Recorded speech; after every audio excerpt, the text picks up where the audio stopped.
Oh boy, it's good to be back in business, Clipper Nation. Today, we're going to be talking about Jordan Miller.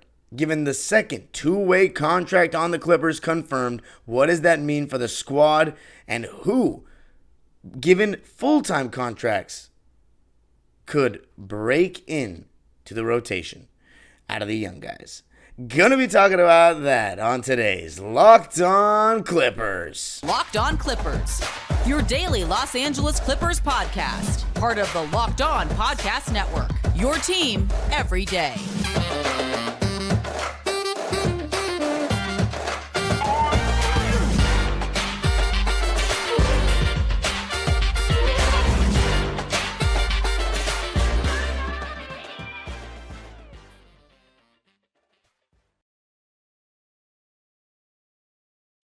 Yes, sir. You are locking in with the Clips. Thank you for making Locked On Clippers the first listen of your day, your team every day. I'm your host, Darian Vaziri, born and raised in LA.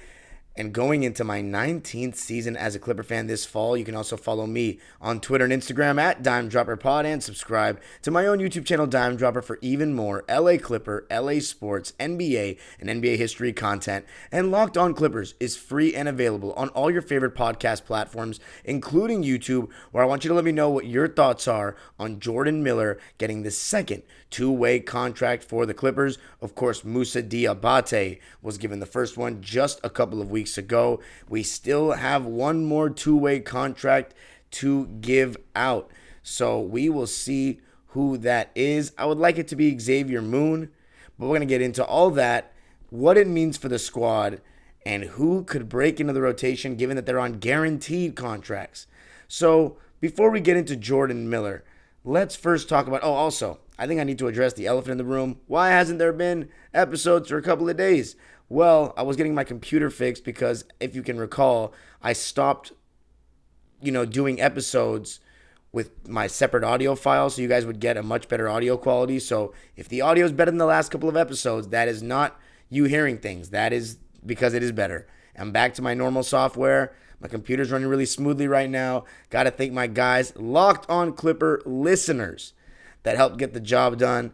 And I really thank them because my computer's looking clean, sounds fresh, and ready to go to give you the best product I can give you here as Locked On Clippers host. And by the way, a big shout out to the folks over at Locked On, Mr. Locke, Nick Angstad, and all the people that are involved in my recruitment, so to speak, at Locked On. I hit the year mark as a host, so more than anybody, I got to thank you guys, the fans, Clipper Nation, for supporting me. My first full year as a solo host here at Locked On Clippers.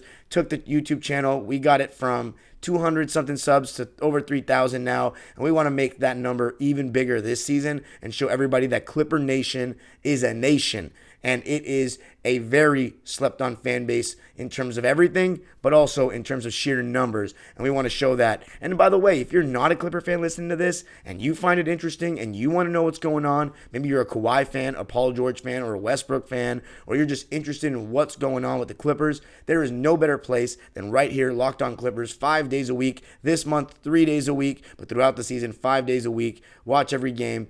Every single latest news in the Clips, including Jordan Miller's two-way contract. So let's first talk about the guaranteed deals. So there's 15 guaranteed deals that a team can have on their roster.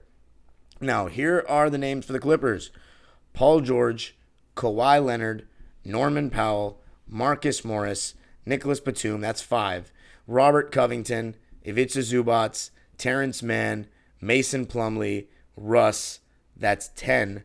Then you have Amir Coffey, Kobe Brown, who's guaranteed $2 million next year, that's 12. Bones Highland, who's guaranteed slightly less than the rookie Kobe Brown, that's 13. KJ Martin, who's guaranteed less than all those guys I just named, at 14. Then there's Brandon Boston with 15. Jason Preston with 16. So one of those guys is going to have to be off the roster, and none of those guys is going to be a two-way player, because they're all on guaranteed contracts. I suspect that the 18th player... Oh, never mind. I forgot about the Jason Preston situation. There's no money guarantee in 2023-24. His contract becomes fully guaranteed if not... Oh, never mind. His contract is guaranteed now because he wasn't waived by July 2nd, 2023. So never mind. He is on a guaranteed deal for next year, $1,836,096. No. Yeah, $1,836,096 is what Hoops Hype has listed for Jason Preston's salary next year. But the point is, we have 16 players I just listed. So one of them is going to have to go. Before we get into that, just to talk about the the Jordan Miller situation. So Jordan Miller in the Summer League, he wasn't that impressive. I thought his defense was solid. He clearly has good size, very similar to Amir Coffey. I compared him to many times. About 6'7", long arms, decent athleticism, got to the rim fairly easily, not like he was creating off the bounce type, but attacking closeouts and right place, right time kind of situations. He was at the rim, but he wasn't really finishing, especially with multiple bodies around him. In traffic, he was not finishing, and his three ball wasn't very good. Defensively, I liked what I saw from him. On the ball, rotations, again, his athleticism, his length in the passing lanes was pretty decent, but nothing was standout. Nothing was, oh yeah, I want to see this guy get minutes with the Clippers next year for the actual team. No, I think he's going to be, used if we're extremely injured, because we have a lot of players, in my opinion, at the wing position. And Ty Lue, if he uses them, will be played before Jordan Miller. But Jordan Miller, the good news with this is we're hopefully going to get to see him play in the G League and get some confidence, get some reps. And then maybe, if we're extremely injured, we can see him get some run in the NBA for a couple of minutes for the Clippers off the bench. But overall, he is our second pick out of the University of Miami. And it's nice to see that the players that the Clippers pick, because we don't have that many picks in the next couple of years, really, are, being taken care of to a degree. And Jordan Miller being on the two-way, now you got him, you got Musa. And Musa, I think, actually will be featured a decent amount. I don't mean throughout the season, but I just mean in general in the season. Like, we're going to see him, especially if it's a Zubats or Mason Plumlee miss a game. I think there's a really good chance we see him. And funny story about Musa, one of my good friends actually was talking to a really tall guy at a club and asked him if he hooped because he didn't know. And he got to talk to him for about 45 minutes. Found out the next day it was Moussa Diabate. So my friend is a basketball fan, but he's not like a junkie. And if you don't really, really know hoops, or you really, really don't know the Clippers, you don't know Moussa Diabate. He asked him if he hoops. That was funny. But he had only amazing things to say about Moussa. And my friend is not a guy that says great things about strangers all the time. But he said that he was so genuine, so nice that you couldn't even tell he was in the NBA. Just a young kid from France that played basketball. So that's cool to hear, especially in the sense for me, like Moussa is one of the first Clippers that's actually younger than me. So it is definitely interesting. But he's got so much raw talent. We know about Moussa and his rebounding ability, his second jump. He's a decent shot blocker, especially in the G League. Averaged a double-double there last season. And so I'm excited to see him get some reps in the G League again. But also, if we need him, get some minutes for us. The big thing with Moussa is his offensive touch. That is still lacking a bit around the basket and just in general, free throws as well. But overall, Jordan Miller, right? Guaranteed that second two-way contract. We still have one two-way contract we can give out. I like it to be Xavier Moon because he was the best player in the Summer League for us in my eyes. But Jordan Miller, being that he's one of our picks from this year's draft, it's nice to have him locked in for something this upcoming season. And on a two-way contract means that he could feature for the team. So we might see Jordan Miller play some real minutes for the Clippers this upcoming season. You can play up to 50 games, but we'll see what he does in the G League. But coming up, what does that mean for the rest of the squad? And where do they stand? Who's going bye-bye? Going to be talking about all that coming up. I got to tell you a little something about FanDuel. Football season is about to kick off, and FanDuel is giving you the chance to win all season long. Because right now, when you bet on a Super Bowl winner, you can get bonus bets every time they win in the regular season. Just pick any team to win the Super Bowl, and you'll get bonus bets for every victory throughout the season. You can use your bonus bets on spreads, player props, over-unders, and more. So visit fanduel.com/lockedon and start earning bonus bets with America's #1 sportsbook. That's fanduel.com/lockedon.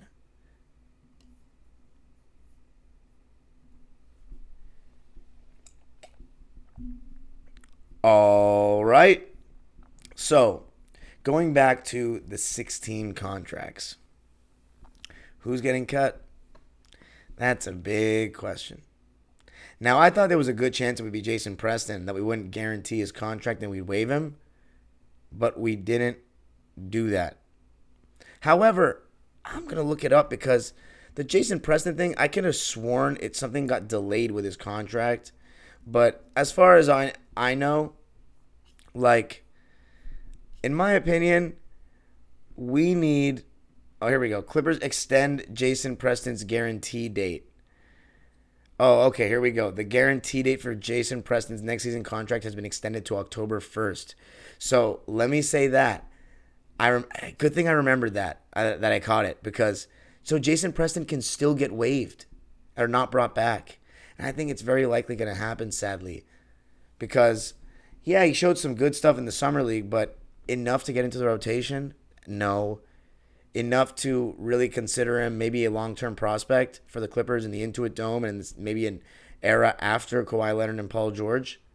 I'd tend to say yes, but we know how Ty Lue feels about young players and just the uphill battle that they have to face to just get into the rotation.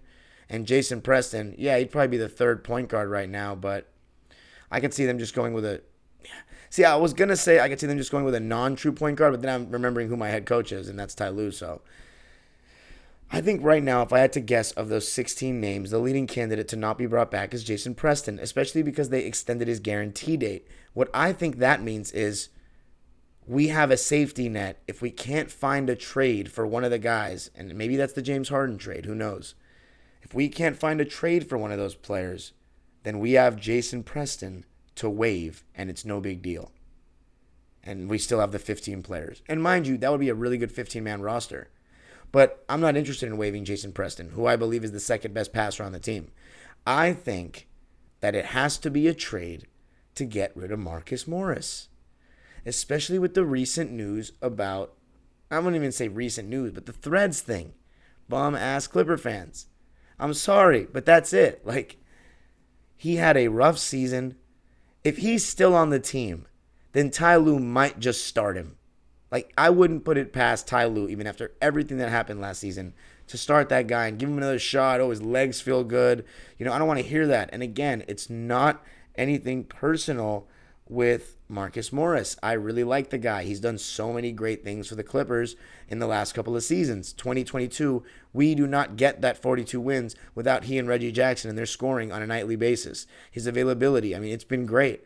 But times, you know, all good things must come to an end. And the good things with Marcus Morris came to an end many months ago in the season. And we followed it the whole way right here on Locked On Clippers. And it was unfortunate. It got to the point where people were bullying him. And we have KJ Martin that's come in to play that spot. We now have Kobe Brown that people in my last video are even saying we should start him. He's going to play. I am not so sure. I'm very doubtful of it, in fact. Because we still have Marcus Morris, we have KJ Martin, we have Nicholas Batum, and we have Robert Covington that are all supposed to be that big forward spot, right?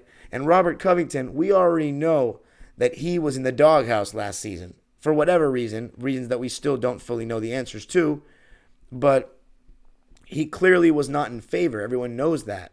So do I just think a Kobe Brown is going to come in and get minutes? No. But I wouldn't put it past Marcus Morris to still be getting minutes. And that's why we need to trade him and have him be the 16th guy that leaves, and the rest of those 15 will be our roster. Now, who will take him? That's a question. I don't know. I would like to make some fake trades, but I'm not the best with the salaries matching and all that. So maybe I can get a guest on for an episode like that, potential trades that include Marcus Morris in them, because we need to. And it can't just be wait for a Harden trade to get Marcus Morris out of here. It can't, because we might not find a Harden trade in an agreement with Daryl Morey and the Sixers. Not that I want one, by the way, which everybody that listens to me knows. But, I mean, it may go on into the season. We saw how Daryl Morey did with Ben Simmons. It could very well go on to the season. And if Marcus Morris is on this roster to start the season, well, Ty Lue might just play him. And it is to the point where we honestly can't give him minutes anymore. We have too many good players. He does nothing for our team right now. And even if he has one or two good games, it does not do what we need long term. And it is not about having a personal vendetta against Marcus Morris or wanting to bury him or anything like that. Again, I just want what's best for the Clippers. And everybody knows that it's gone stale with Mook. Everyone knows. But hopefully we can find a way to make some kind of trade because he is on an expiring contract. And there are teams, in my opinion, that would take that on. And look, I do think Marcus Morris could help a team off the bench. I really do. I just think we have too many guys, period. So that's my take. Do I think it's going to be Marcus Morris? No, I think it's going to be Jason Preston. That does not get his guaranteed contract by the beginning of October. But in my opinion, it has to be Marcus Morris, and the rest of the 15 should be our squad. But coming up, any of those younger players breaking into the rotation, going to be discussing that coming up.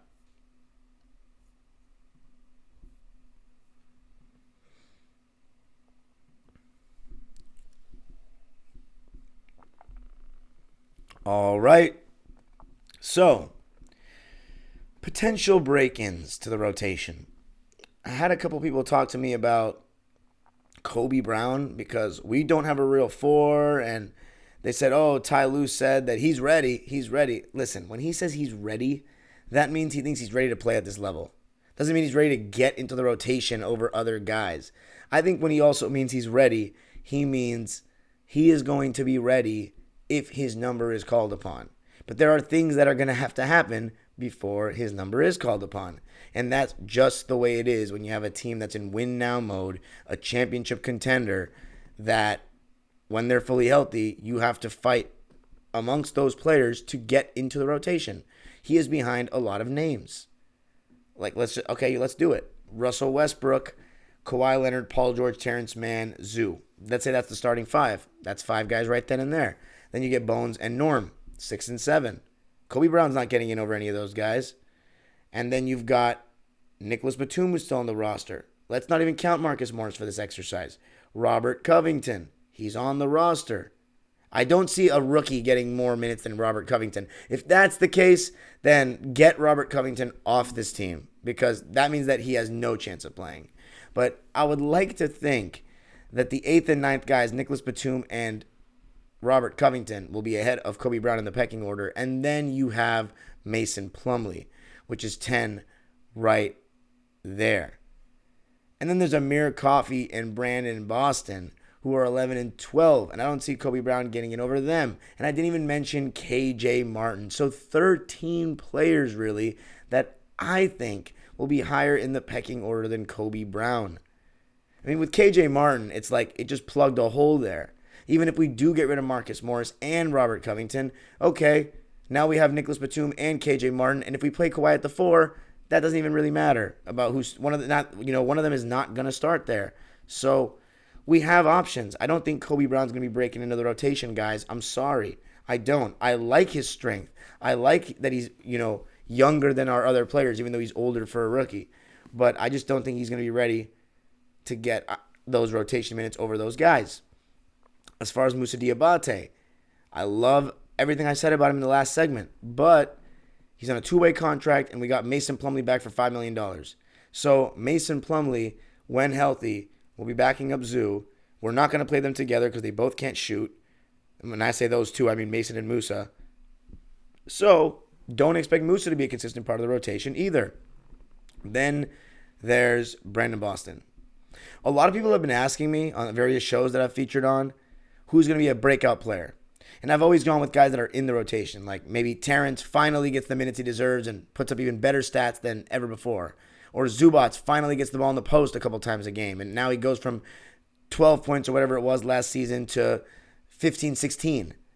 I don't know. I want it to be Brandon Boston. But I just think as I said, I just named 11 players, arguably 12, that could be over Brandon Boston in the rotation. So as far as any young players breaking in and getting tons of minutes, I think there would have to be major injuries for that to be the case. I just don't see it. I really don't. And it's unfortunate that that's the case, because I do want to look not just at this season. I want to look at the future, because as I've said, I'm not super confident about this rendition of the Clippers due to Kawhi Leonard and Paul George's health. So I am looking at the Intuit Dome and what the future might hold. And I think these young players, we got something there. We do have something there. And I want to see them get playing time. But being that we're running it back, I don't think that'll be the case. But moral of the story, Jordan Miller, two-way contract, will be alongside Moussa Diabate in that respect with the Ontario Clippers, and then coming to play. He's eligible to play up to 50 games for the LA Clippers. And then we still have one more two-way contract we can give out. I hope it's to Xavier Moon. As far as the squad, we have 16 players. I think Jason Preston's going to be the one that's cut. And I think we're waiting for a trade, and we made that move to extend Preston's deadline just in case we couldn't find a trade suitor. We will get rid of him. But I think Marcus Morris should be the one to go. And at the end, I don't think that we'll have any of those young players be consistent rotation guys, because there's too many guys ahead of them in the sweepstakes for that stuff. So that's my thoughts. But it's good to be back on the mic. Good to talk to you again. The best listeners and the best fan base in the world, Clipper Nation. You can follow me on Twitter and Instagram at DimeDropperPod. Subscribe to my own YouTube channel, Dime Dropper, for even more LA Clipper, LA Sports, and NBA history content. And Locked On Clippers, free and available on all your favorite podcast platforms. Make sure you hit the notification bell and subscribe to the YouTube channel, and let me know in the comments what you think of Jordan Miller getting the second two-way contract, and who you think the 16th player that should be cut is. You let me know. The age-old proverb continues, go Clippers.